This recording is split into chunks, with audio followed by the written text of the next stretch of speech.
Wayne Couzens, the former Met officer who kidnapped, raped and murdered Sarah Everard, has officially sought an appeal against the whole life term he was handed last month. Couzens used the guise of COVID powers to falsely arrest Miss Everard as she walked home from a friend's house in March. The details that were revealed in this recent sentencing hearing of how Couzens callously planned and carried out his attack are nothing short of harrowing. And let's be very clear, Wayne Couzens is the very worst of humanity. And he's also a man with absolutely no remorse for what he has done, it seems. He showed no remorse after his crimes, and he shows no remorse now. Hours after he had burned Sarah's body, he called an escort for sex. This was, by the way, on the same day he took his wife and 2 children out on a day to the same area he had tried to get rid of Sarah's body. This shows you how utterly depraved he is on every level. Couzens is also a man who has avoided taking full responsibility for his actions at every opportunity, and he's doing that again.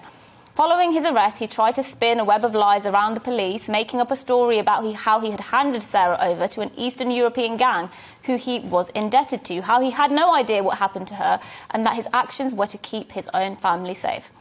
But sentencing him to a whole life term at the Old Bailey, Lord Justice Fulford likened his crime to that of a terrorist, saying it was, quote, of equal seriousness as a murder carried out for the purpose of advancing a political, religious, racial or ideological cause.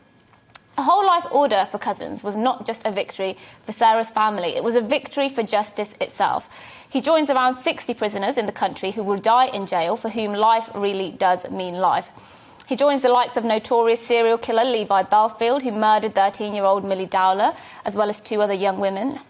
Michael Adebolaja, responsible for the daylight slaying of British soldier Lee Rigby in the name of Islam in 2013. And Mark Bridger, who kidnapped 5-year-old April Jones before sexually abusing her, murdering her and disposing of her body in 2012. The irony is, by appealing his whole life order, Couzens proved exactly why he deserves one.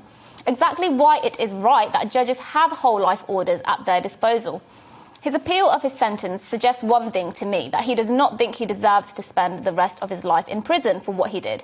It suggests that he has very little remorse, no understanding of how serious his crime is, and virtually no desire for full accountability. In other words, criminals like Wayne Couzens are exactly why some people deserve to die in jail.